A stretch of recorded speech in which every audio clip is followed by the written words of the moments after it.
Un an après le décès de ma femme Myriam, emportée par un AVC soudain, j'engageai un plombier pour une fuite derrière le mur de son ancien bureau. J'étais à l'église quand mon téléphone vibra. Sa voix était tendue. Monsieur, vous devez rentrer immédiatement à la maison. J'ai découvert quelque chose de caché dans le bureau de votre femme, et n'en parlez à personne. Une fois chez moi, je fus bouleversé par ce que Myriam avait laissé. Un secret si sombre qu'il menaçait de détruire ma famille à jamais. 6 mois après avoir enterré Myriam, j'étais assis dans notre salon, les yeux fixés sur la porte close de son bureau. Je n'avais pas réussi à l'ouvrir depuis cette terrible matinée d'avril. La vibration de mon téléphone me ramena à la réalité. C'était Luc Bernard, le plombier que j'avais enfin appelé après des mois. Sa voix, tendue et alarmée, n'était pas celle d'un technicien ordinaire. Vous devez rentrer tout de suite, monsieur Dubois. J'ai trouvé quelque chose. Quelque chose que vous devez voir. Il marqua une pause, puis ajouta: Mais ne venez pas seul, monsieur Dubois. Amenez votre fils, vos 2 fils, si vous en avez. La ligne se coupa. Je laissai mon chariot à moitié rempli au rayon fruits et légumes de Carrefour et fonçai chez moi, les jointures blanches sur le volant. L'air automnal du lac Léman fouettait mon visage, mais je ne le sentais pas. La camionnette de Luc était là, un mauvais présage. Il m'accueillit à la porte, le visage pâle sous son bronzage, sa chemise de flanelle poussiéreuse. Monsieur Dubois, je suis désolé. Je ne savais pas si c'était la bonne chose à faire. Il me guida le long du couloir, passant devant les photos de Myriam et moi, jusqu'à cette porte close. Mon cœur battait la chamade. Luc l'ouvrit. Le bureau semblait avoir été profané. Le tapis avait été tiré en arrière près du mur derrière le bureau de Myriam. Des outils étaient éparpillés sur le sol. Et le mur, il avait disparu. Complètement retiré, il laissait apparaître des poutres en bois et l'obscurité. La fuite était juste derrière, expliqua Luc d'une voix tendue. J'ai dû ouvrir le mur, mais monsieur Dubois... Il pointa sa torche dans la brèche. Il y a quelque chose que vous devez voir. Je m'approchai. Le faisceau lumineux révéla un espace caché, délibérément aménagé entre les murs du bureau de Myriam et la salle de bain attenante, peut-être 1,50 m sur 1,80 m. Le placo-plâtre du côté caché n'avait jamais été peint. Ce n'était pas une vieille bizarrerie architecturale des années 80. Quelqu'un l'avait construit récemment, en secret. Dans l'angle le plus profond de cet espace secret, encastré dans le mur comme un cœur caché, se trouvait un petit coffre-fort. Je ne l'ai pas ouvert, dit rapidement Luc. Je n'ai touché à rien. Ma femme l'avait caché. Myriam, qui avait tout partagé avec moi pendant 42 ans, avait construit une pièce secrète dans notre maison sans dire un mot. Le coffre-fort était équipé d'une serrure numérique à 4 chiffres. Mes mains tremblaient tandis que je composais notre date d'anniversaire. 06-15. Le 15 juin 1982, le jour où nous avions promis de tout partager, de n'avoir aucun secret. La serrure s'ouvrit d'un déclic. À l'intérieur, dans l'obscurité, 3 choses attendaient. Une clé USB, un journal relié en cuir que je reconnus comme étant celui de Myriam, et une pile de dossiers, chacun étiqueté d'un nom écrit de sa main précise et soignée. Je les sortis un par un, mon esprit refusant de traiter ce que je voyais. Denis, mon fils. Céleste, ma belle-fille. Docteur Marc Durand. Docteur Marc Durand, notre médecin de famille. Elliot Sutherland, mon associé depuis 30 ans, mon meilleur ami.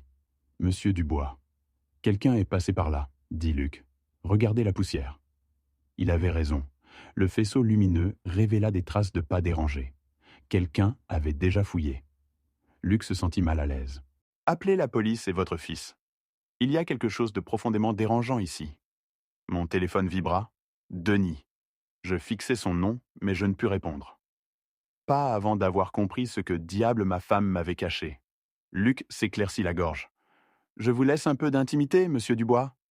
Ses yeux exprimaient de l'inquiétude. Soyez prudent. Votre femme a tout fait pour cacher cela. J'acquiesçai. Luc s'en alla, me laissant seul avec les secrets de Myriam. Je pris le journal. Le cuir, poli par ses mains, recelait ce qu'elle ne m'avait pas confié. La pensée me transperça. La première page était datée de mars 2023, plus d'1 an avant sa mort. Je lus son écriture familière. Monsieur Dubois, si vous lisez ceci, C'est que je ne suis plus là. Et ce n'était pas un accident. Le journal me glissa des mains. Plus rien ne serait normal. Je verrouillai le bureau.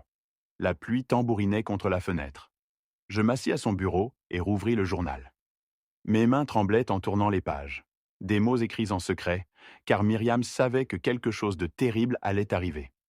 Le 15 mars 2023, elle nota « Discrépance dans les comptes de l'entreprise. Denis déplace de grosses sommes. Je dois enquêter en silence. » Mon souffle se coupa. Denis, notre fils. 3 août 2023. J'ai enquêté sur Céleste. Elle n'est pas celle qu'elle prétend être. Mariage précédent, mort précédente. J'ai peur, mais il me faut plus de preuves. La pluie redoubla d'intensité. 9 janvier 2024. Je me sens mal. Nausées, perte de cheveux, confusion. Mes vitamines ont un goût différent. Le docteur Durand me les a prescrites. Elliot l'a présenté à notre famille il y a 10 ans. Y a-t-il un lien? Durand. Sutherland. Des noms auxquels j'avais fait confiance, que Myriam remettait en question. L'écriture changea, plus tremblante. 18 février 2024. Hier, j'ai affronté Céleste. Elle m'a souri. Tu devrais être plus prudente, Myriam. Je dois en parler à Monsieur Dubois, mais il me faut des preuves. Ma femme avait affronté une meurtrière seule. Les dernières annotations dataient de fin mars 2024, quelques semaines avant sa mort. L'écriture était presque illisible. 28 mars 2024. Aujourd'hui pire, je n'arrive pas à penser. Vu avocat coffre-fort. Pardonne-moi, Monsieur Dubois. C'était la dernière entrée à l'encre. Mais à la dernière page, un mot écrit au crayon, lettres grandes et instables, clé USB. Écoute, 10 avril. Le 10 avril 2024, 2 jours avant sa mort. J'extrais la clé USB du coffre-fort et l'insère dans l'ordinateur portable de Myriam. L'écran s'alluma, affichant un unique fichier audio. Je cliquai. Après un grésillement, la voix rauque de Myriam emplit la pièce. « Monsieur Dubois, si tu écoutes, mon temps est écoulé. » Je me couvris la bouche, les larmes brouillant ma vue. Regarde mes dossiers médicaux. Le docteur Durand ment. Ce n'était pas un AVC. Les symptômes sont compatibles avec un empoisonnement. Peut-être au thallium. Je sais que ce n'était pas naturel. Sa voix trembla. Et Elliot. Il ne m'a jamais pardonné de t'avoir choisi. Je pensais qu'il avait tourné la page, mais je me suis trompé. Il nous a présenté Durand. Il a prêté de l'argent à Denis quand il était désespéré. Il a toujours été là, Monsieur Dubois, à l'affût. Une longue pause. J'ai laissé des preuves à mon avocat. S'il m'arrive quelque chose, il ouvrira un dossier scellé en avril 2025. Mais je ne sais pas si j'y arriverai. Sa voix se brisa. Je suis désolé de ne pas te l'avoir dit plus tôt. Je voulais être sûr, te protéger. Mais maintenant, je crains d'avoir attendu trop longtemps. J'entendis son sanglot étouffé. S'il te plaît, Monsieur Dubois, protège-toi. Ne fais pas confiance à Denis. Ne fais pas confiance à Céleste. Et ne fais pas confiance à Elliot. Je t'aime. Je t'aimerai pour toujours. L'enregistrement se termina. Je restais assis dans l'obscurité. Myriam savait qu'elle était empoisonnée. Elle savait qui en était responsable. Et elle avait essayé de me sauver. Je regardais le journal, les dossiers éparpillés sur le bureau. Denis, Céleste, le docteur Durand, Elliot. Tous liés. Des vautours. Myriam s'était interposée entre eux et moi. Je me couvris le visage, la douleur m'envahissant. Je croyais avoir pleuré une femme morte de cause naturelle. Je savais maintenant la vérité. Myriam avait été assassinée, et ses assassins étaient toujours proches, dangereux. J'allongeai la main vers le téléphone. Je devais appeler quelqu'un. Mais avant que je puisse composer, des phares illuminèrent la fenêtre. Une voiture entrait dans l'allée. Il était 20h47. Denis et Céleste. Ils étaient en avance. Je regardais le journal, la clé USB, les dossiers. S'ils voyaient, s'ils savaient que j'avais les preuves. J'entendis les portières claquer, des pas sur le perron. J'avais quelques secondes. Mes mains tremblaient tandis que je poussais le journal et la clé USB dans le coffre-fort. Je le refermai, tournai la serrure et remis le panneau en place. Les dossiers, je les fis glisser dans le tiroir du bureau de Myriam. La sonnette retentit. Je me levai, le cœur battant à tout rompre, et m'efforçai de respirer. Je ne pouvais pas montrer ma peur. Je ne pouvais pas leur faire savoir que je savais. J'ouvris la porte. Denis souriait, la pluie lui dégoulinait de la veste. Céleste était à ses côtés, ses yeux vifs et alertes. « Salut, papa, » dit Denis. « J'espère que nous ne sommes pas en avance. » Je rendis son sourire, chaque muscle hurlant de fuir. « Pas du tout, » dis-je. « Entrez. » Les yeux de Céleste s'adoucirent. « Elle nous manque tellement, » dit-elle doucement. J'acquiesçai, ravalant ma rage. Cette meurtrière, chez moi, faisant semblant de pleurer ma femme. « Vous voulez quelque chose ?» demandai-je. « Un café serait parfait, » dit Denis, me suivant dans la cuisine. Je m'activai, moulant les grains, remplissant la cafetière, préparant les tasses, tandis que chaque nerf me hurlait de m'échapper. Mais je ne pouvais pas. Pas encore. « Alors ?» dit Denis, s'appuyant sur le comptoir. « Le plombier. Tout va bien dans le bureau de maman ?» Je gardai un visage neutre. « Juste de vieilles canalisations. Tu sais comment sont ces vieilles maisons. Il a dû ouvrir le mur, n'est-ce pas ?» insista Denis. « Il a trouvé quelque chose ? De vieux papiers ? Maman gardait beaucoup de choses là-dedans. » Je le regardais dans les yeux. Mon fils, le garçon qui avait aidé à tuer sa mère. « Rien d'important, dis-je. Juste de la poussière et des araignées. » Denis se détendit légèrement, mais je le remarquai. Je versai le café et portai les tasses au salon. Céleste s'était installée sur le canapé, les jambes croisées, l'expression agréable mais vigilante. « Monsieur Dubois, » dit-elle, tandis que je lui tendais une tasse. « Avez-vous repensé à la mise à jour de votre testament ? Je sais que c'est difficile, mais Denise est inquiet après Myriam. Ces choses devraient être en ordre. » Je forçai un sourire. « J'apprécie votre inquiétude, mais je n'ai pas l'intention de partir de sitôt. »« Bien sûr que non, » dit Céleste d'un ton mielleux. « Mais on ne sait jamais. Les accidents arrivent. » La façon dont elle le dit, si désinvolte, me glaça le sang. Denis intervint. « Mon ami Conrad Mercer, tu te souviens de lui, papa ? C'est un avocat maintenant, vraiment doué pour la planification successorale. Il pourrait t'aider à tout arranger. » Conrad Mercer, le nom figurant dans le journal de Myriam. « J'y penserai, » dis-je. Nous parlâmes pendant encore 20 minutes. Des banalités superficielles qui donnaient l'impression de marcher sur un champ de mine. Chaque mot, chaque geste, je les analysais avec ce nouveau prisme de suspicion.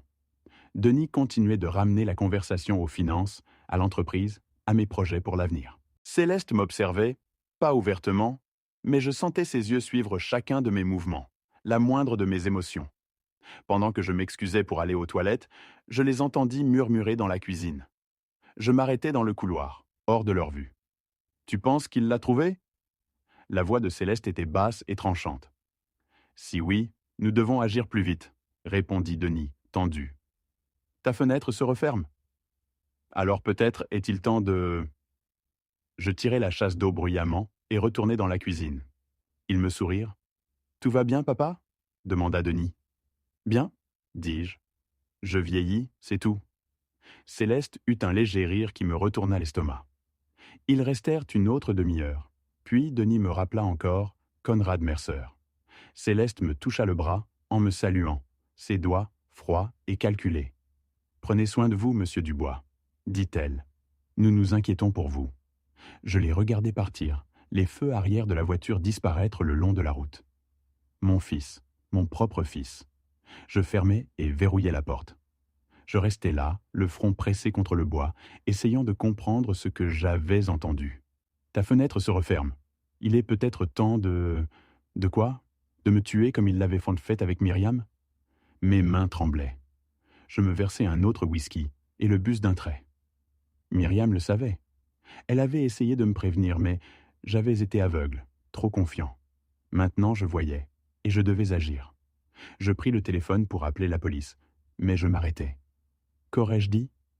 Que mon fils et ma belle-fille avaient murmuré quelque chose de suspect, que j'avais trouvé le journal de ma femme décédée.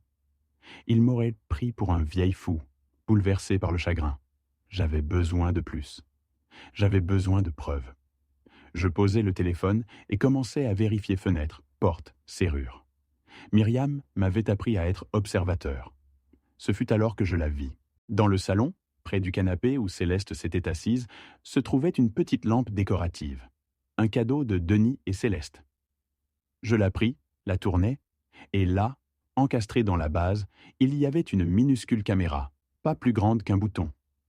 La lentille était encore chaude au toucher. Il m'observait. Depuis combien de temps? Des jours? Des semaines? Je reposais la lampe, le cœur serré. Il savait, ou du moins, il le soupçonnait. Voilà pourquoi ils étaient revenus. Pour voir si j'avais trouvé quelque chose, pour comprendre ma réaction. Et maintenant, ils regardaient, attendaient, planifiaient. Je regardais autour de moi. Combien d'autres caméras y avait-il? Depuis combien de temps m'espionnaient-ils chez moi? J'éteignis la lampe. Je les laissais regarder l'obscurité. Je ne dormis pas cette nuit-là. À 7 heures du matin, la caméra cachée enveloppée dans un chiffon sur le siège passager, je passais l'appel que j'aurais dû faire des mois auparavant. À 8 heures, je montais 3 volets de marche dans un vieil immeuble du centre d'une ville du nord de la France. Sur la porte, des lettres dorées annonçaient « Richard Moreau, investigation privée ». Je frappais et entrais. Le bureau était petit mais ordonné. Richard Moreau, mince, nerveux, les yeux vifs, se leva de son ordinateur. « Monsieur Dubois ». Il me serra la main et m'invita à m'asseoir. Je posai sur son bureau la clé USB, le journal de Myriam et la caméra. 6 mois de douleur résumés pour un inconnu. « Ma femme est morte il y a 6 mois, commençai-je. AVC, selon le médecin. Mais elle a laissé un journal et un enregistrement. Elle ne croyait pas à une mort naturelle. » Je lui racontai tout. La pièce secrète, le coffre, les accusations contre Denis et Céleste, l'enregistrement citant le docteur Marc Durand et Elliot Sutherland, puis leur visite récente. Quand je terminai, mes mains tremblaient. Après avoir pris des notes, Richard déclara gravement « Monsieur Dubois, vous êtes en danger. » Il me montra des transferts offshore de Denis, datant de 3 ans. Puis des articles sur Céleste. Sous différents noms, elle avait été veuve à plusieurs reprises, chaque fois après un accident tragique suivi d'indemnités importantes. « Elle fait ça depuis des années, dit-il. Denis est-il au courant? Manipulé ou complice? Votre femme a découvert quelque chose, et maintenant, ils savent que vous enquêtez. » À propos du thallium, il confirma. Méthode classique, surtout si le médecin est complice. Tout formait une conspiration. Il me montra aussi des images d'une berline sombre près de chez moi depuis 2 semaines. Il vous surveille.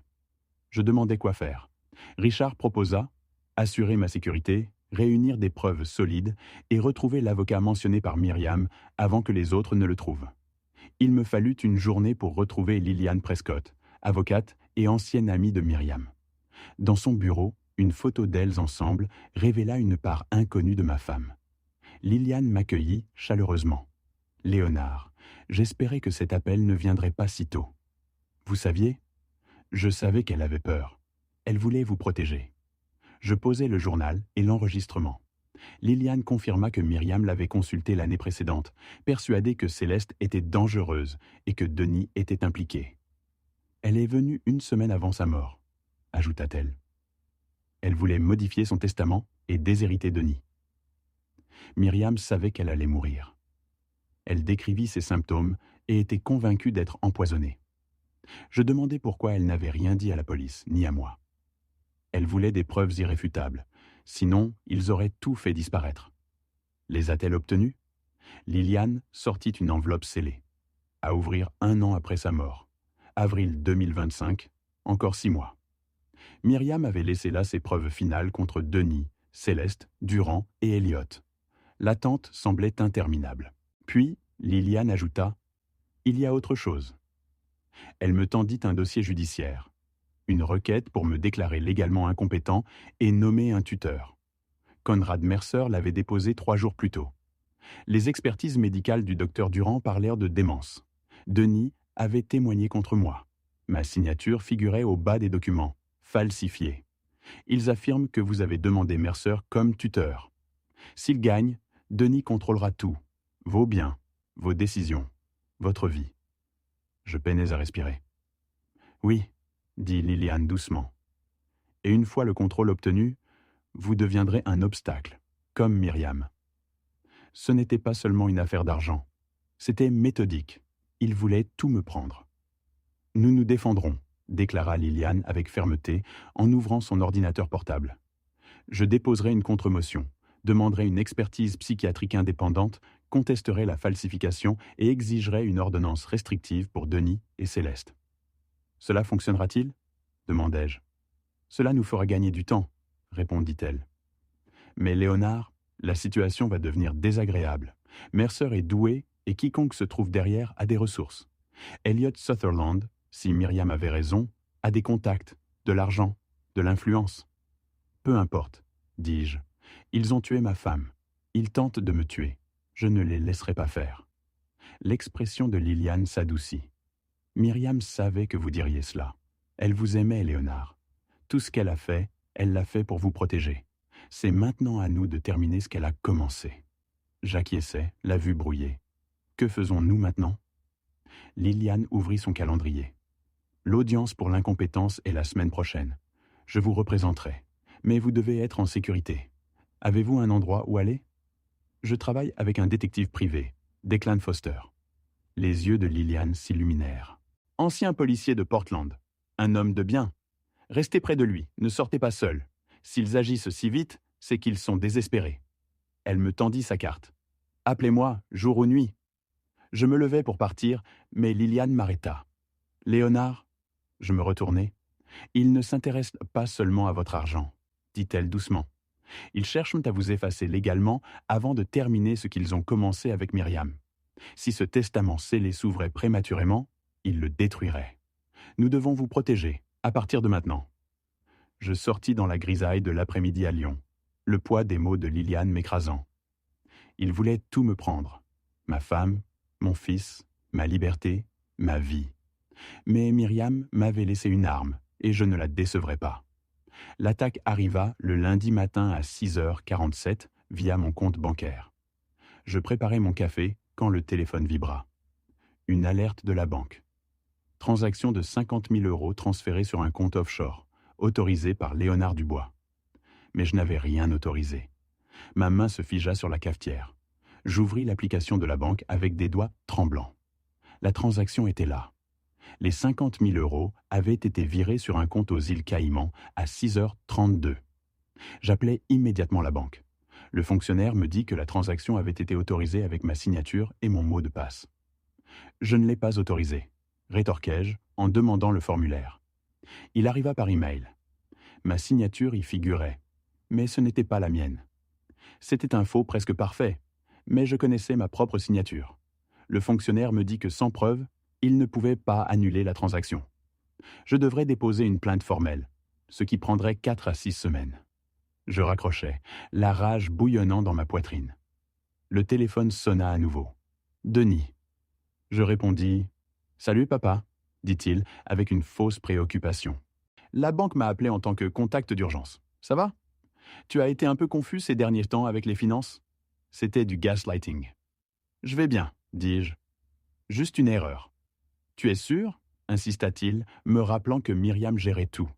Peut-être as-tu simplement oublié d'avoir autorisé le virement. Je serrai le téléphone. Peut-être as-tu raison, mon fils.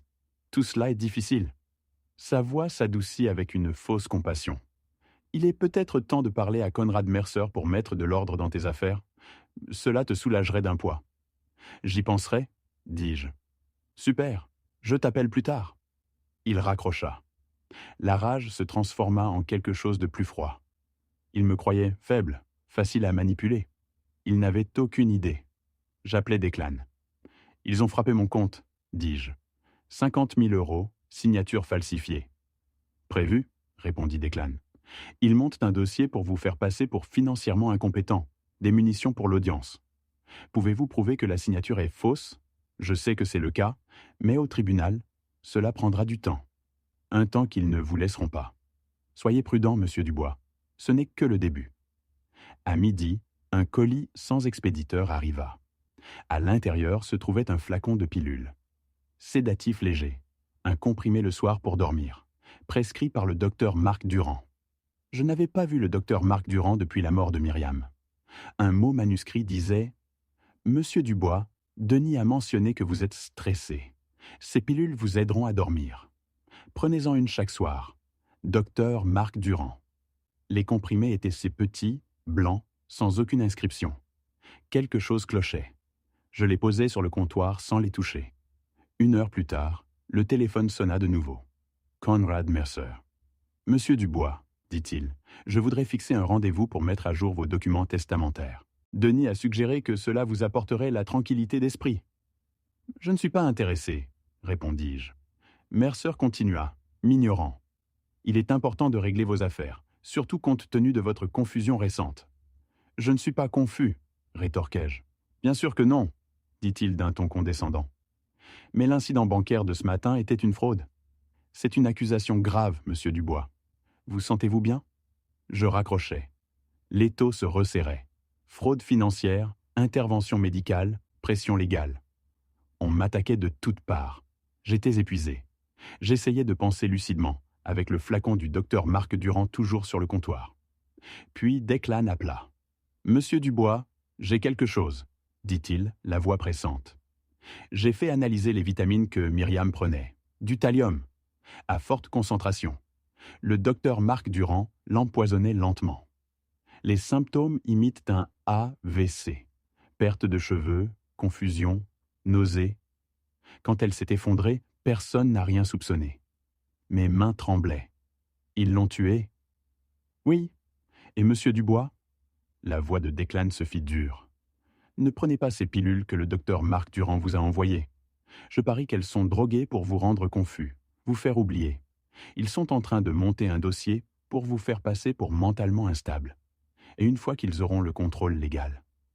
Il n'eut pas besoin de finir. Je savais ce qui arriverait ensuite. Declan m'appela à minuit. J'étais déjà éveillé quand le téléphone s'illumina. Je répondis aussitôt. Declan annonça « Je l'ai trouvé, monsieur Dubois, ou plutôt, ses 3 identités. » Céleste Ashford n'était pas son vrai nom. Elle l'avait déjà fait 2 fois. J'allumai la lampe, notant les révélations.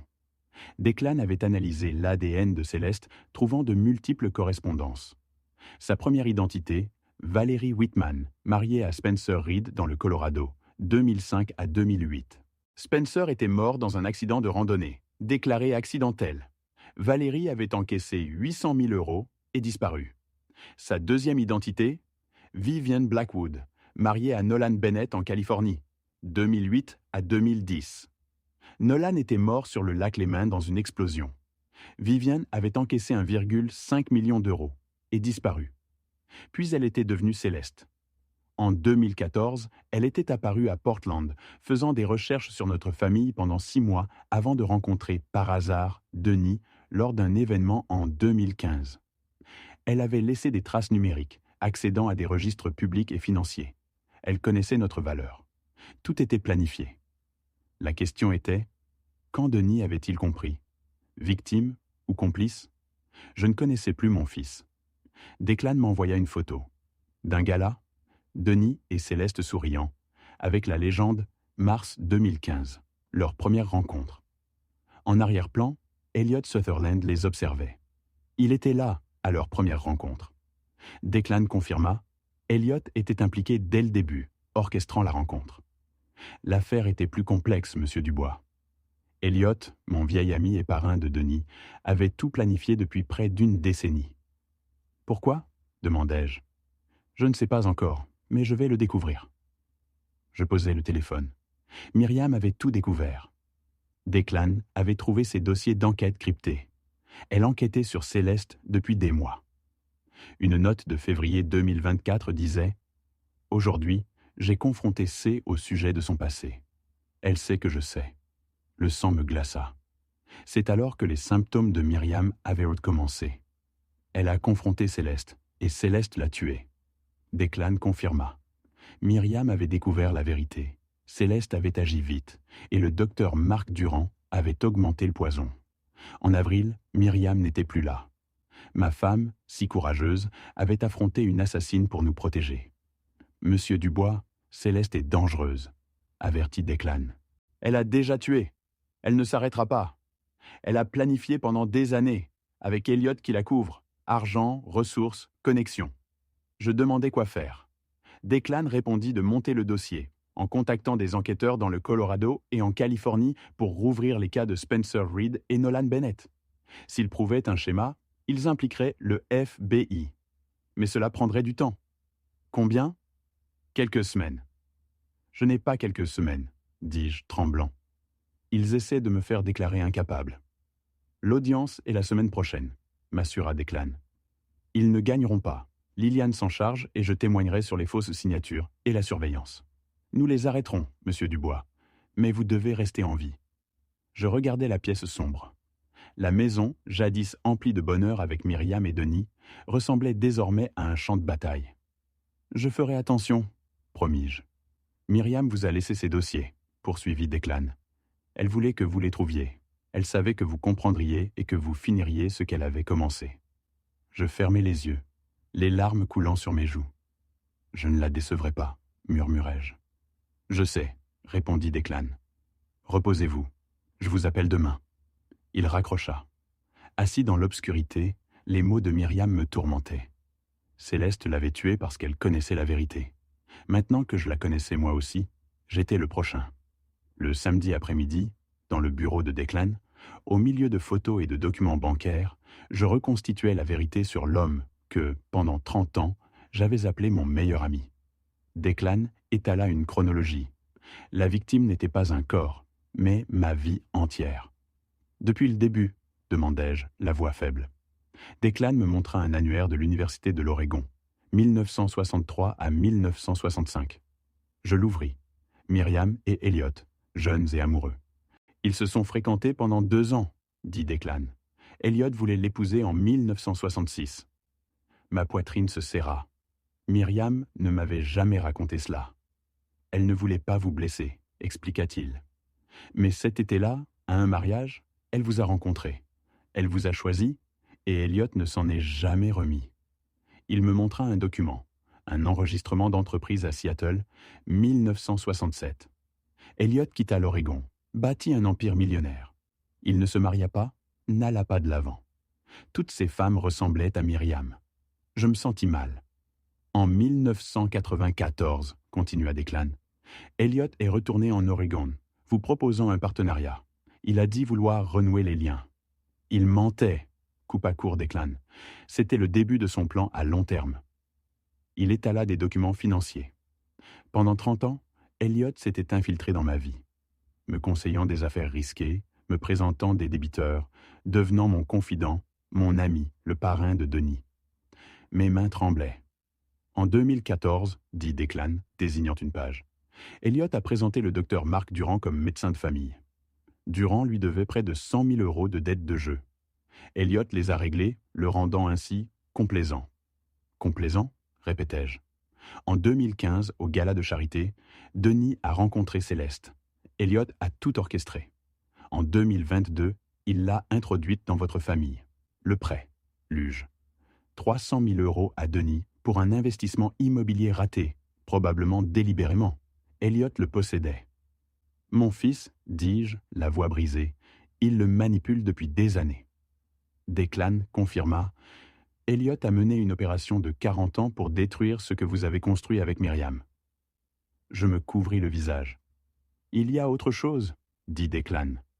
Il sortit un rapport de police, un registre d'appel du 12 avril 2024, le jour de la mort de Myriam. Vous étiez au travail, m'expliqua-t-il. Denis a appelé le 112 à 10h47, signalant l'effondrement de Myriam. Les ambulanciers sont arrivés à 10h53. Elle a été déclarée morte à 11h32. J'acquiesçais, chaque seconde gravée dans ma mémoire. Mais regardez ici, indiqua Declan. À 10h39, un appel au 112 depuis le numéro 53555-0147, appelant Elliot Sutherland, qui signale une femme inconsciente au 428 rue Hawthorne. Je fixai la page. Elliot a appelé en premier, 8 minutes avant, dit Declan. Il était chez vous avant Denis et les ambulanciers. La pièce tournait autour de moi. Il était là, murmurai-je, quand elle est morte. Declan se pencha. Monsieur Dubois, je crois qu'Elliot a administré la dose finale. Puis il a appelé le 112 pour contrôler le récit. Durand, médecin traitant, certificat indiquant un AVC. Je ne pouvais plus respirer. Je me levai brusquement, fixant le ciel gris par la fenêtre. Elliot, mon meilleur ami, était là avant moi. Je me rappelais ses mots à l'hôpital. Myriam était morte paisiblement d'un AVC. Il avait contrôlé le récit. Et je l'avais cru. Il l'avait tué. Puis il m'avait consolé aux funérailles. Declan. C'est un sociopathe. Vous lui avez pris la femme qu'il aimait. Pendant 40 ans, il a démantelé votre vie. Votre fils, votre femme, et maintenant vous. Mes jambes flanchèrent. Que faisons-nous ? Murmurai-je. Nous le prouvons, répondit Declan. Les enquêteurs cherchent des preuves. Mais Elliot est patient. Nous devons être plus rusés. Il viendra me chercher, dis-je. Oui, répliqua Declan. Mais nous serons prêts. Je pris une vieille photo de Myriam et Elliot. Elle m'avait choisi, lui ne le lui avait pas pardonné. Jeudi matin, le ciel était clair. Je me trompais. Je me rendais au bureau de Liliane pour l'audience, le long d'une route panoramique. Je pensais au testament de Myriam, 6 mois avant son ouverture. 6 mois en suspens. C'est alors que cela arriva. En approchant d'un virage en descente, j'appuyai sur le frein. Rien. La pédale s'enfonça. J'accélérai. La vitesse augmentait. 70, 80, 90 km/h. Le virage approchait, au-delà de la glissière de sécurité, un ravin de 60 mètres. Les freins ne répondaient plus. Un camion apparut. Je braquai, évitant une berline. À 95 km/h, le moteur hurlait. Le virage était serré. À cette vitesse, option, le frein à main. Je l'ai tiré de toutes mes forces. Les roues arrière se sont bloquées. La voiture a dérapé, mais j'étais encore bien trop rapide. Le virage était là. J'ai visé la glissière de sécurité. L'impact fut catastrophique. Le métal a hurlé.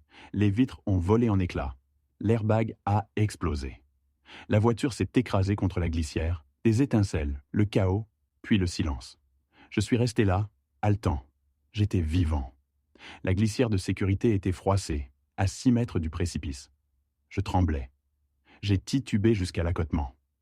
Une voiture de gendarmerie est arrivée. L'agent Henderson m'a demandé si j'étais blessé. « Je ne crois pas », ai-je répondu. Les freins ont lâché. Henderson a inspecté le véhicule, suggérant une défaillance mécanique. « Vous avez eu de la chance de ne pas plonger dans le ravin. »« Non », ai-je objecté. « Ils ont cessé de fonctionner. »« De la chance ?» J'ai appelé Declan. Les freins ont lâché, près du ravin. « Où es-tu » ? « Au kilomètre 47. »« J'arrive tout de suite. Ne les laisse pas emmener la voiture. » Il a raccroché. 20 minutes plus tard, alors que l'agent Anderson remplissait son rapport, Declan est arrivé, le visage sombre. « Monsieur Dubois, » dit Anderson, « votre ami, un ancien policier de Portland. » Declan a montré son ancienne carte. « Je peux y jeter un œil » Anderson a acquiescé. Declan s'est penché sous la voiture. Son visage s'est assombri. « Tu vois ça » m'a-t-il montré, désignant la conduite de frein. « Elle a été coupée, partiellement sectionnée pour tenir jusqu'à ce que tu freines fort, puis elle aurait cédé complètement. » Mon estomac s'est noué. « Coupée. Par un professionnel » a ajouté Declan. « Ce n'était pas un accident, Léonard. Ils ont essayé de te tuer. » Anderson s'est approché. « Que se passe-t-il » Declan s'est redressé. « Agent, cette conduite a été sabotée. C'est une tentative de meurtre. » L'inquiétude a remplacé le scepticisme d'Anderson. Il a examiné la ligne et a juré. « J'appelle des renforts, » a-t-il dit. « Nous devons saisir le véhicule comme preuve. » Pendant qu'Anderson appelait un détective, mon téléphone a vibré. Un numéro inconnu. « Les accidents arrivent aux personnes âgées négligentes. Arrête de fouiller. » Le sang s'est glacé dans mes veines. Je l'ai montré à Declan. « Ils vont trop loin, » a-t-il dit, la mâchoire serrée. La manipulation financière et les pressions légales n'ont pas fonctionné. Maintenant, ils cherchent à te tuer. Que dois-je faire ? Ai-je murmuré. Tu ne vas nulle part seul, a répondu Declan. Nous devons agir plus vite. J'appelle la police fédérale. C'est une affaire nationale. La dépanneuse a emporté ma voiture l'après-midi. Declan m'a ramené chez moi en silence.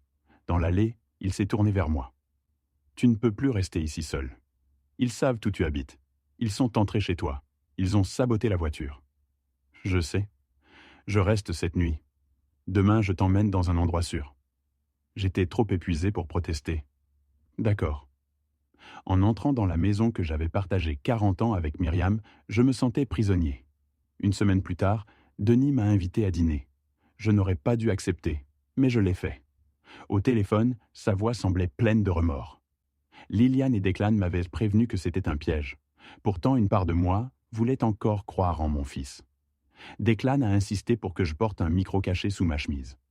Jeudi à 19 heures, je suis arrivé au gratte-ciel où vivaient Denis et Céleste, tous de verre et d'acier.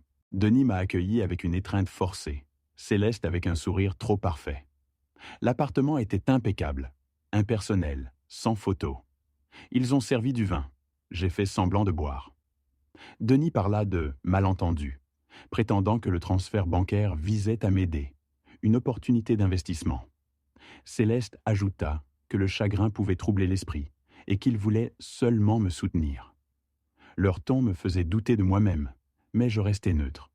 Au dîner, elle annonça avoir préparé le plat préféré de Myriam, poulet braisé au vin rouge. L'ironie me noua l'estomac.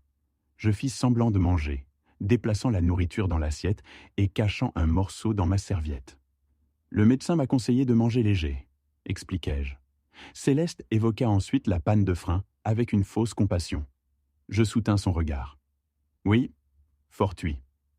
La conversation dériva vers Conrad Mercer, qu'il présentait comme le meilleur avocat possible. Je rappelai que j'avais déjà Lillian Prescott. Céleste sourit froidement, insistant sur les relations de Mercer. Vers 21h30, je partis, épuisé. Denis me raccompagna. Pense à ce qu'on a dit, on est de ton côté. Sur le chemin du retour, je me sentais presque victorieux. J'avais résisté, enregistré la conversation et évité le repas. J'avais gagné. À 23h45, je me réveillai en agonie, une douleur fulgurante à l'estomac. Je titubais jusqu'à la salle de bain en vomissant, la vue brouillée, puis je m'effondrais. « Declan » murmurai-je. Il entra en courant, appela les secours et me souleva. Le trajet jusqu'à l'hôpital fut un tourbillon de lumière. Aux urgences d'un hôpital parisien, la docteure Helena Cross déclara « Monsieur Dubois, il y a du thallium dans votre organisme. Quelqu'un vous a empoisonné. » Je ris amèrement. Comme ma femme. Elle prévint la police. 2 détectives arrivèrent vers 3 heures, prirent ma déposition et interrogèrent Denis et Céleste. Declan resta auprès de moi, furieux. 1 heure plus tard, les policiers revinrent. Mon fils et sa femme niaient tout, et aucune preuve n'avait été trouvée. Sans éléments physiques, nous ne pouvons arrêter personne. Leur avocat, Conrad Mercer, est arrivé, élégant et froid. Il a parlé d'incidents et les a emmenés. Et c'est ainsi que cela s'est terminé. Aucune arrestation. J'étais alité à l'hôpital sous perfusion, tandis que Declan promettait qu'il ne me toucherait plus. 2 semaines plus tard, j'ai dû faire face à une nouvelle réalité. Au tribunal, mon fils cherchait à me faire déclarer incapable. La salle était petite et tendue. Denis était assis avec Mercer, m'évitant. Liliane était à mes côtés.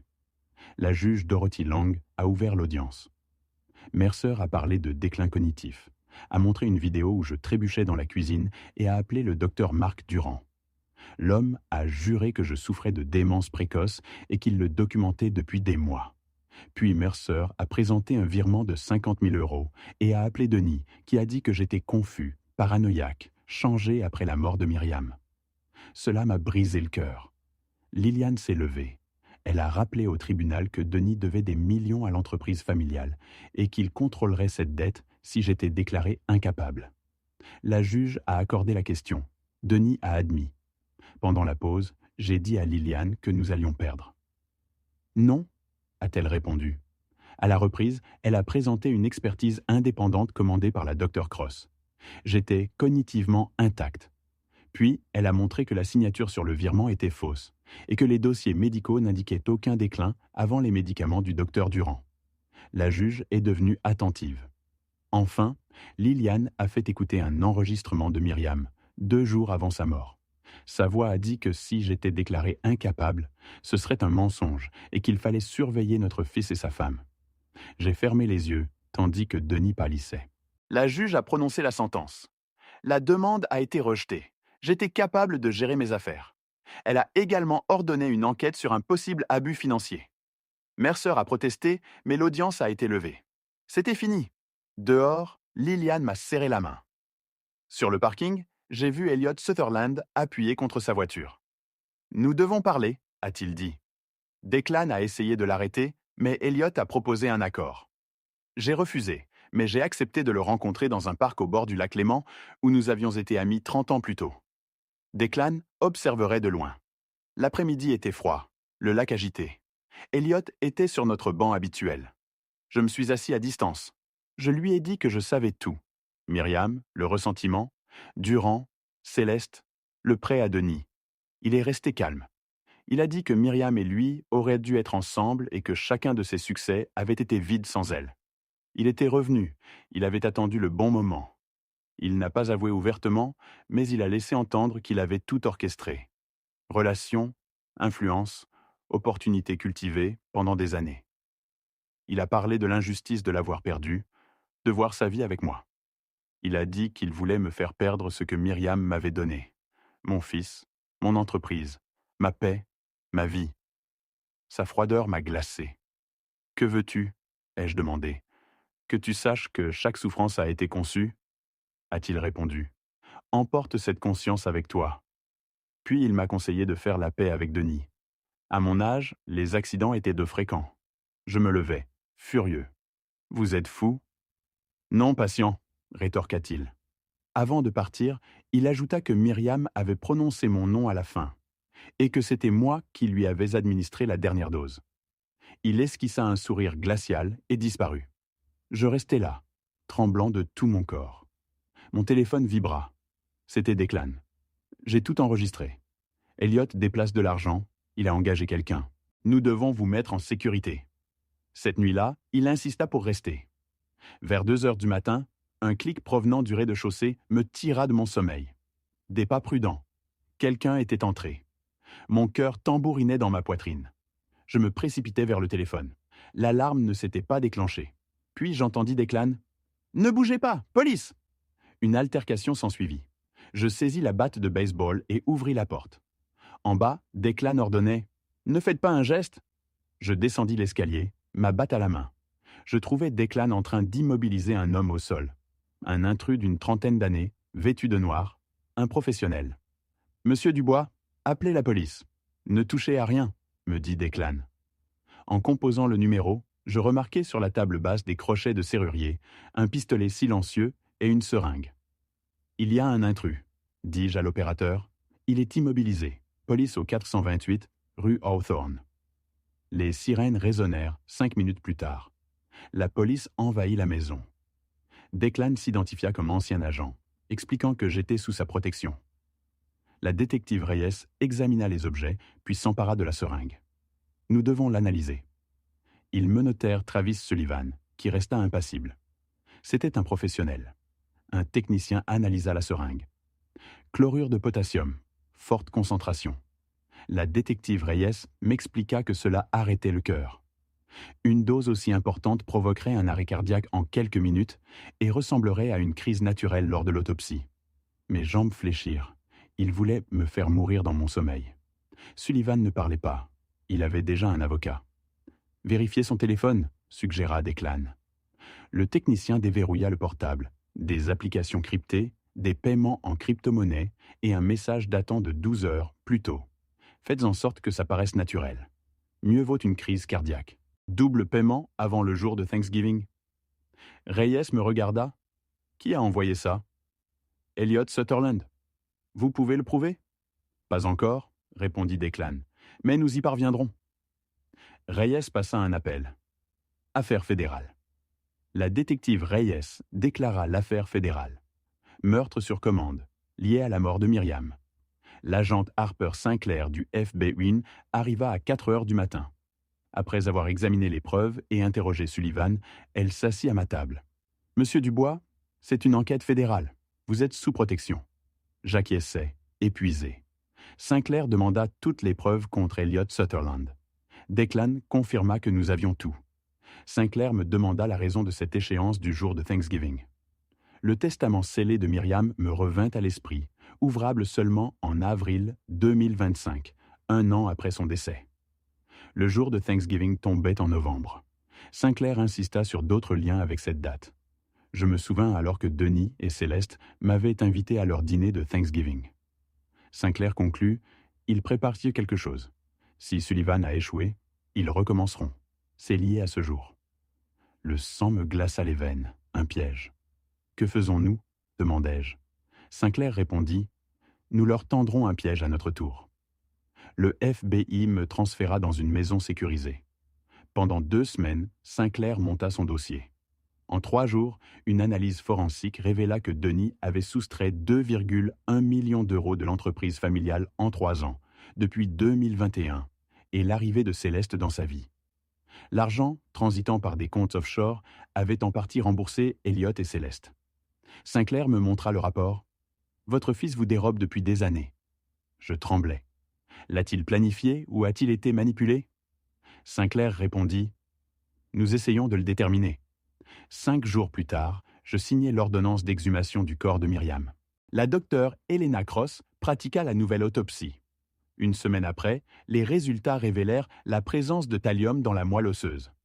Myriam avait été empoisonnée pendant 3 à 6 mois. La cause de son décès fut modifiée, passant d'un AVC à un homicide. Sinclair me montra le rapport. « Votre femme a été assassinée, monsieur Dubois. Nous pouvons désormais le prouver. » Je fermai les yeux, les larmes couléantes, sur mes joues. Myriam le savait, elle avait tenté de me prévenir, et c'était pour cela qu'il l'avait tuée. Le FBI rouvrit les dossiers des précédents maris de Céleste.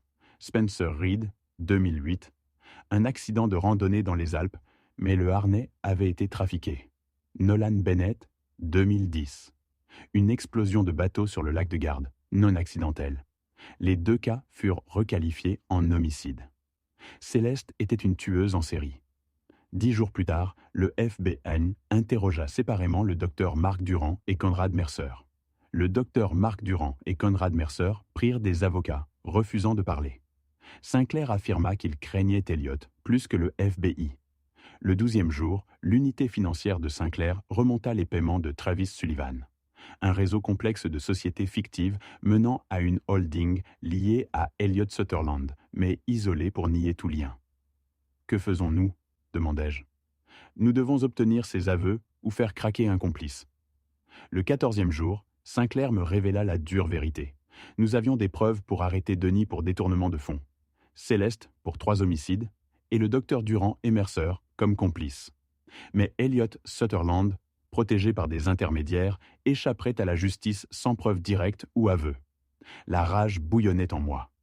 L'assassin de ma femme s'en tirera-t-il ? Pas nécessairement, répondit Sinclair. Une seule possibilité, le dîner de Thanksgiving chez vous. Nous câblerons la maison. Vous inviterez Denis, Céleste, le docteur Durand, Mercer et Elliot.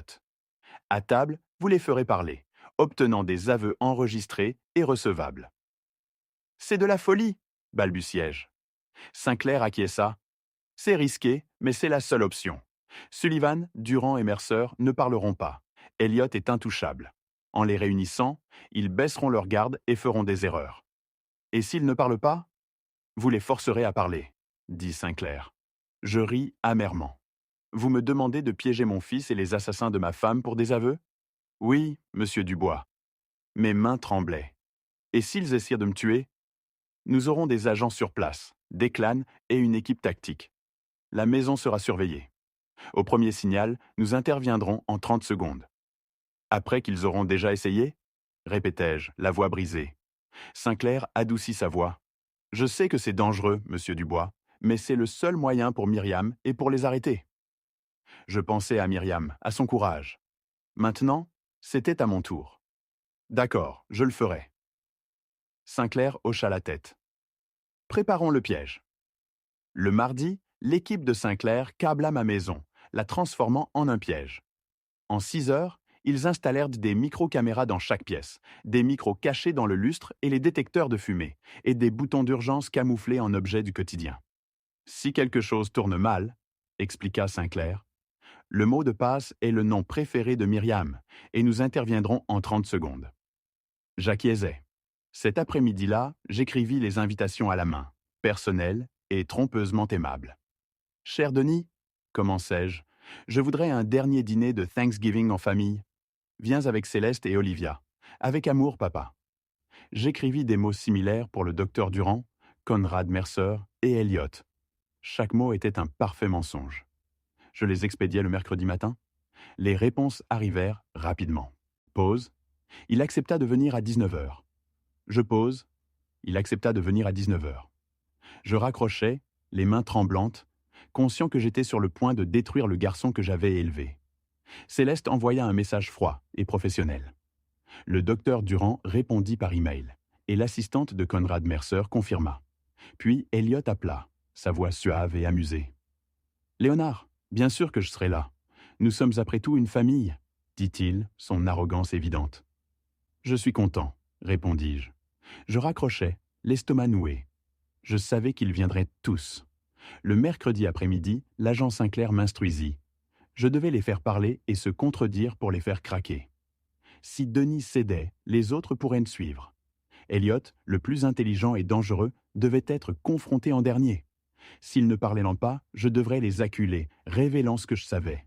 S'ils tentaient de fuir, l'équipe interviendrait en 30 secondes. J'acquiesçai, mémorisant le plan. Ce soir-là, Declan et Liliane me rendirent de visite pour un adieu déguisé en salutation. Liliane m'étreignit, disant que Myriam aurait été très fière. Declan me rassura qu'il serait dans le fourgon dehors, prêt à intervenir au premier problème. « Tu n'es pas seul, Léonard. » Je les remerciai. Après leur départ, je restai seul dans le bureau de Myriam. Sa photographie, prise lors de notre 30e anniversaire, me souriait depuis le bureau. « Je finirai ce que tu as commencé, » lui promis-je. « Je les ferai payer.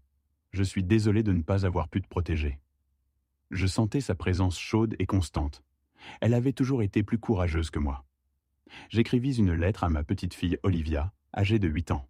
Je lui dis que je l'aimais énormément, que son père avait fait de mauvais choix, mais qu'elle était innocente. Je l'exhortais à être courageuse, intelligente et à se souvenir que l'amour est plus fort que la haine. Je scellai la lettre, laissant les coordonnées de Liliane pour toute éventualité. Le jour de Thanksgiving arriva, froid et gris. J'enfilai le costume bleu foncé que Myriam aimait, celui qui, disait-elle, me rendait distingué. Devant le miroir, à 65 ans, j'étais prêt à affronter ceux qui me voulaient juste mort. Je n'avais pas peur, seulement de la rage et de la détermination. La voix de l'agent Sinclair grésilla dans l'oreillette cachée dans mon col. J'étais microphoné, la vidéo et l'audio étant actifs. Le mot de passe était le nom préféré de Myriam. « Dites-le et nous interviendrons immédiatement. Êtes-vous prêt ?» me demanda-t-il. Je regardais la photographie de Myriam. 40 ans d'amour contre 40 ans de haine d'Elliot. « Finissons-en ici, » murmurai-je. À 18h30, je dressai la table avec la belle vaisselle de Myriam, un piège déguisé en dîner de famille. À 18h50, j'entendis la première voiture s'engouffrer dans l'allée. Mes mains étaient fermes, mon esprit lucide. J'ouvris la porte. Ils arrivèrent un par un, chacun arborant un masque de civilité sur des consciences coupables.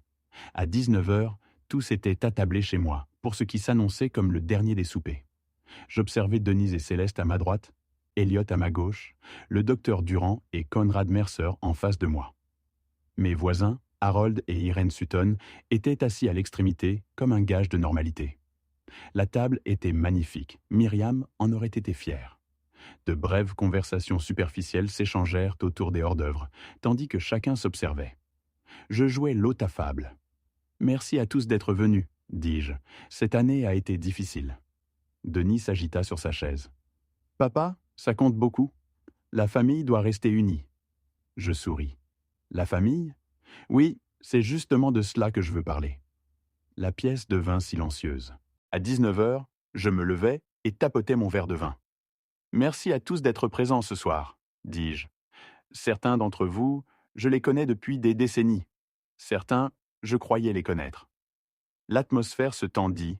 Je me tournai vers le docteur Durand. « Marc, » dis-je, « tu as signé le certificat de décès de ma femme. Cause, AVC. Mais tu n'as jamais ordonné d'autopsie. » Le docteur Durand posa sa fourchette. « Monsieur Dubois, je ne crois pas que ce soit le moment. »« J'ai fait exhumer le corps de Myriam, » l'interrompis-je. « Une nouvelle autopsie. Elle a été empoisonnée au thallium pendant des mois. » Je fis glisser le rapport sur la table. Le docteur Durand pâlit. « Je n'en avais aucune idée. »« Vraiment ?» demandai-je. Je sortis mon téléphone et lançai un enregistrement du FBI. La voix du docteur Durand, datant de plusieurs mois, Le déclin du patient progresse comme prévu. Puis celle d'Elliot. Bien, tiens-moi au courant. La pièce se glaça. Le docteur Durand balbutia. C'est sorti de son contexte. Vraiment? Répliquai-je. Le FBI a 6 autres enregistrements similaires. Harold Sutton était horrifié. Monsieur Dubois, qu'est-ce que tout cela signifie? S'il vous plaît, restez assis, Harold, dis-je doucement. Vous êtes désormais des témoins? Je me tournai vers Conrad Mercer. Conrad, dis-je, tu as déposé des documents légaux me déclarant incapable. Tu as falsifié ma signature. Mercer se leva d'un bond. Je m'en vais. C'est tout à fait inapproprié. Declan sortit de la cuisine, bloquant la porte. Asseyez-vous, monsieur Mercer, dit-il. Le dîner n'est pas terminé. Mercer, le visage écarlate, se rassit. Je sortis une pile d'emails imprimés et surlignés. Ce sont tes échanges avec Denis, dis-je. Accélérer le processus. Le faire paraître naturel. Voulez-vous expliquer? Mercer resta silencieux, la mâchoire serrée. Puis je m'adressai à Céleste. Ma belle-fille était immobile, l'expression indéchiffrable. Céleste, dis-je. Ou devrais-je t'appeler Valérie Viven? Ses yeux se plissèrent. J'exposai son histoire comme un procureur. Valérie Whitman, 2008, mariée à Spencer Reed. Mort dans un accident de randonnée. Tu as encaissé 800 000 euros. Je posai sur la table une photo, le baudrier endommagé de Spencer. Le FBI l'avait réexaminé. Il avait été saboté. Céleste ne s'y pas. Chef Vivian Blackwood, 2010, mariée à Nolan Bennett. Mort dans une explosion de bateau. Tu as encaissé 1,5 million d'euros. Une autre photo, des débris du bateau étiquetés, des traces d'accélérant. L'explosion n'avait pas été un accident. Je disposais les photos du FBI sur la table. Harold et Irene Sutton étaient bouleversés. Irene tenta de se lever. « S'il vous plaît, leur dis-je, restez. Vous devez entendre cela. » Irene se rassit. « Et maintenant, dis-je, revenant à Céleste, tu es ici, mariée à mon fils. Et 6 mois après ton entrée dans nos vies, ma femme est morte. » L'expression de Céleste ne changea pas. Elle était de glace. Machiavélique, dis-je doucement. Tu trouves des hommes riches, tu les épouses, tu les tues et tu passes au suivant. Une histoire intéressante, répliqua Céleste, calme. Mais tu ne peux pas prouver que j'ai quelque chose à voir avec Myriam, n'est-ce pas? Je ne peux pas? Demandai-je. Je posai sur la table le dernier document, un registre financier. Le FBI avait retracé des paiements d'un compte offshore vers le docteur Durand. Le même compte qui recevait des virements de Denis et, avant cela, d'Elliot. Céleste se leva, faisant grincer sa chaise. « C'est de la folie, dit-elle. Tu nous as invités ici pour nous accuser de meurtre en te basant sur des théories du complot et de vieux rapports de police ?» Elle se dirigea vers la porte. « Assieds-toi, lui dis-je doucement. » Elle s'arrêta, la main sur le montant. « Nous n'avons pas terminé, ajoutai-je. Denis, c'est à ton tour. » Mon fils me regarda, les yeux brillants. Son masque commençait à se fissurer. « Denis, dis-je, la voix tremblante. Savais-tu, quand tu l'as épousée, qui elle était vraiment? » Denis ouvrit la bouche, puis la referma. Ses mains tremblaient. « Savais-tu qu'elle allait tuer ta mère? » demandai-je. « Non, répondit Denis, la voix brisée. « Je le jure, non. Mais tu étais au courant du détournement de fonds, dis-je. 2 100 000 euros volés à l'entreprise familiale pour payer Elliot, pour solder des dettes, pour financer son train de vie. » Denis se cacha le visage dans les mains. Je n'avais pas le choix. « Il y a toujours un choix, répliquai-je. La voix de Céleste traversa la pièce, tranchante et froide. C'est inutile. Tu n'as aucune preuve, aucune confession, aucune preuve qui tiendrait devant un tribunal. Tu n'es qu'un vieil homme endeuillé qui essaie de donner un sens à la mort de sa femme. » Elle se retourna pour partir de nouveau. « Assieds-toi, dis-je plus fort. » Declan s'avança pour la bloquer. Céleste le regarda, puis moi, et lentement, délibérément, elle se rassit. « Bien, dit-elle. Jouons. Qu'est-ce que tu veux, monsieur Dubois? Une confession? Tu ne l'auras pas. » Je regardai mon fils, le garçon que j'avais élevé, l'homme que je ne reconnaissais plus. « Denis, dis-je doucement, dis-moi la vérité. L'as-tu aidé à tuer ta mère? » Denis me regarda, les larmes coulant sur son visage. Pour la première fois depuis des mois, je vis mon fils, brisé, terrifié, piégé. Je ne savais pas, murmura-t-il. Pas avant qu'il ne soit trop tard. J'étais trop impliqué. Il ne pouvait pas me regarder, ses mains tremblaient. Céleste siffla. Ne dis rien. Mais il était en train de craquer. Je continuai à le presser. Je fis glisser les documents sur la table. 2 100 000 €, dis-je, la voix froide. Soustrait en 3 ans, caché sur des comptes offshore aux Caïmans. Denis ouvrit la bouche, tremblant, mais aucun son n'en sortit. Papa, je peux expliquer. Sa voix se brisa. Ta mère l'a découvert? L'interrompis-je.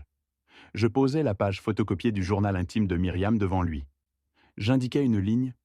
Mars 2023. Denis vole son père. Je dois trouver les preuves. Je lus les mots. Denis tressaillit. Ta mère a passé les 6 derniers mois à enquêter sur toi, continuai-je, la voix tremblante. La femme qui t'a aimé plus que sa propre vie. Elle pleurait chaque nuit.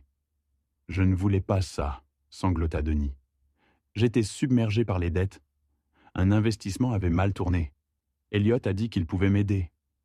Céleste l'interrompit brusquement, mais il ne s'arrêta pas. Je suis désolé, papa. Je n'ai jamais voulu ça. Il disait que maman ne souffrirait pas. Le docteur Marc Durand a promis qu'elle partirait sereinement. Je n'ai jamais pensé qu'elle le découvrirait. Sa voix se brisa. J'avais juste besoin d'argent. J'étais faible. Puis, il était trop tard. Savais-tu qu'ils allaient tuer ta mère?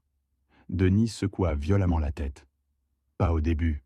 Je pensais que c'était pour vous distraire, gagner du temps. Mais quand j'ai compris, elle savait déjà. Elle a confronté Céleste en février, dit-il en regardant Céleste, et Céleste a dit qu'il était trop tard.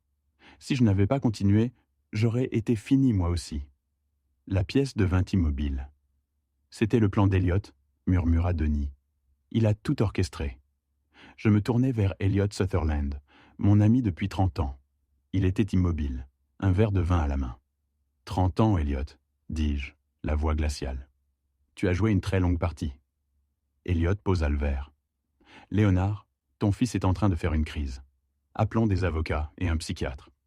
Tu étais chez moi quand Myriam est morte, dis-je. Tu as appelé le 15-8 minutes avant Denis. Pourquoi? Le sourire disparut du visage d'Elliot. Il scruta la table. Puis il me regarda, et je vis la haine de 40 ans. Il se leva, le masque était tombé. Sa voix devint froide et venimeuse. Très bien, Léonard. Tu veux la vérité? Oui.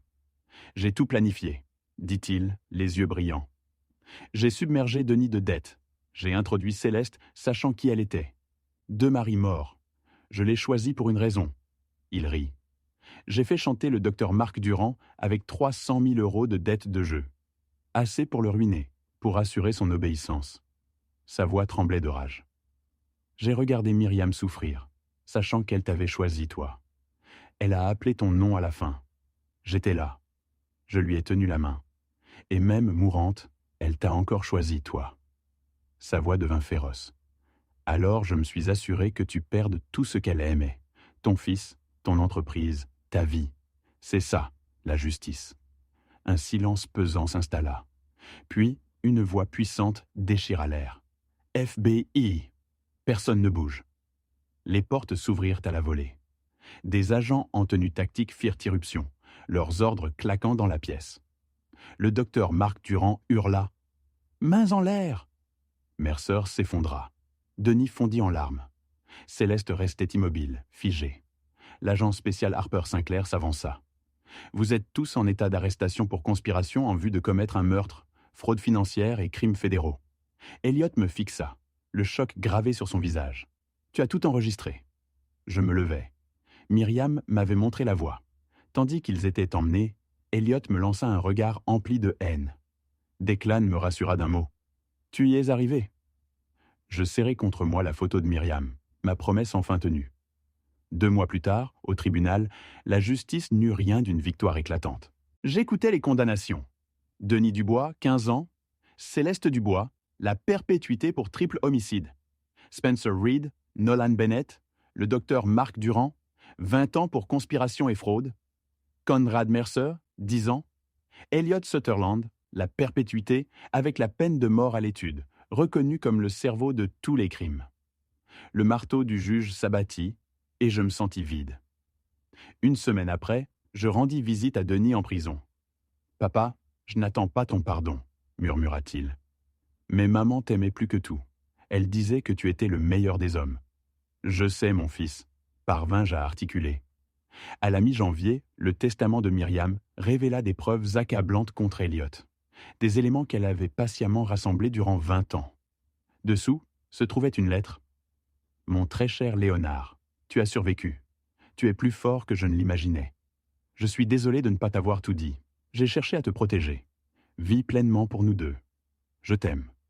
Pour toujours. » Je serrai la lettre contre moi et pleurai.